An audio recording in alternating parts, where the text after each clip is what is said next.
I've been unboxing crates and cases since I started playing TF2 8 years ago, and I've definitely opened a lot of them. I know it wasn't exactly the smartest thing to do, and I knew I would be losing money in the long run, but I wanted to know exactly how much I lost. So a little more than 5.5 years ago, I started a blog to track just that. And it was only 9 cases in my infatuation with unboxing really began, pulling my very first unusual, the Orbiting Fire Rebel Rouser. I was ecstatic, and it was during a scrim, so the entire server freaked out alongside me. It was pretty great. My luck obviously started off pretty good, and I knew my luck would only get worse, but it didn't stop me from continuing that blog. And it wasn't for another 2 years, 7 months, and 19 days did I see my second unusual unbox. This was on crate number 205 of the blog, so considering the 1% odds, I couldn't complain much. About my luck, that is, as the hat was less than high tier, to put it lightly. I traded the hat off relatively quick, but since then I've bought it back where it'll continue to rot away in my backpack. My last unusual on that blog actually wasn't a hat, but it was an unusual war paint on crate number 248.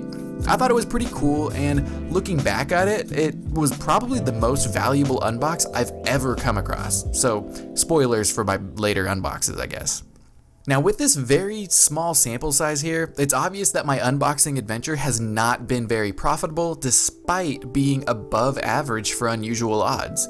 248 keys later, and I've unboxed 2 unusual hats that are, by today's prices, probably worth about 10 keys each, and a war paint probably around 30 keys right now.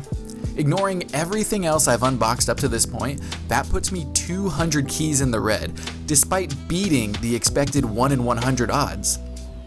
There's a reason TF2 players have long advised against unboxing, and the general bit of advice is to simply buy the hat you want rather than unbox for one you probably don't.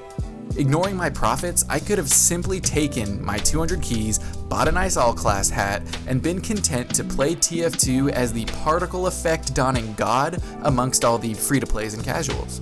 Oh my god, this guy is covered in unusuals, what the hell? Plus, I would actually have something to sell later down the road even if it did crash in price. Anytime you get the urge to unbox, take my advice and put that 250 in your piggy bank instead. You can even call that piggy bank your unusual fund. You're probably still much better off than unboxing. Of course, I was much less upset about this long-term spending as this is over the course of over 3 years of casual playing. I was unboxing about a crate a week, maybe 2 on some weeks, which comes down to being less than what I spent on coffee or fast food during all that time. This is nothing compared to my recent antics. After a good many years, I sadly abandoned that blog of mine, but unfortunately I did not abandon the need to constantly open crates. I simply moved to unboxing videos instead. Now, since then, my luck has still been very above average. I have unboxed a few unusual fires and even a knife on CSGO scattered across my unboxing videos here and there. None of this was ever tracked as rigorously as my blog, but I would estimate my luck was even better than before. Where I was getting about an unusual every 80 keys or so on my blog, I would estimate my luck was as good as every 40 to 50 keys from there out. But again, none of that was tracked, and I wanted a better understanding of what my odds really were, so I decided to make an absolutely disgusting decision, and that was to open many crates in a row. I won't drag this bit out for you. I opened a total of 141 crates over the course of the last 2 days. Keep in mind, these were crates and not cases, as cases have the potentials for additional items like unusual fires, but I'm still not saying go do that instead of crates. I managed to still open up not 1, but 2 unusuals.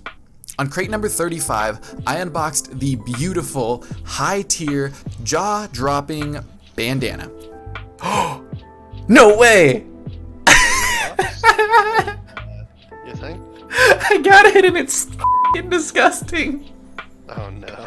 But don't worry, I unboxed a second unusual on crate number 104, and that is the all-class Kiss King with nuts and bolts. It's nuts and bolts again. It's nuts and bolts again. The biggest thing I want you to take away from this is the unusual odds versus payoff here. I was lucky, extremely lucky by many players' standards, as I was able to unbox 2 more unusuals within 141 crates. I, once again, beat out the expected 1 in 100 odds by far, yet each hat is, once again, worth around 10 keys, putting me another 121 keys in the red. Take it from somebody who was lucky, relatively speaking. Don't unbox crates. If you like hats, just buy yourself a hat. I feel like I owed my viewers this video, especially alongside the many unboxing videos I've done on my channel lately. I don't want to glorify unboxing too much, as I don't want my viewers to feel more encouraged to spend money on crates when they could simply go buy themselves a nice hat that they can enjoy for themselves, let alone trade for one and feel like you earned it down the road. I'm not saying don't unbox crates. That would be a little hypocritical of me at this point. I'm simply saying don't unbox crates expecting to get anything, let alone come out ahead in the slightest.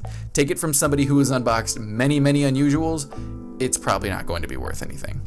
I might have been unlucky with my pulls, but I was extremely lucky with the odds. If you made it this far into the video, thank you for watching this, seriously. I'm an extremely small channel here. I'm just making videos for fun, and those few viewers that I have that are still hanging out with me, it really means a lot. Now, if you aren't one of those new viewers, I would really appreciate you clicking that subscribe button. I'm a pretty small channel, so every little click goes a huge way, and I would greatly appreciate that. Thank you for watching, and I still have no idea how to end a video.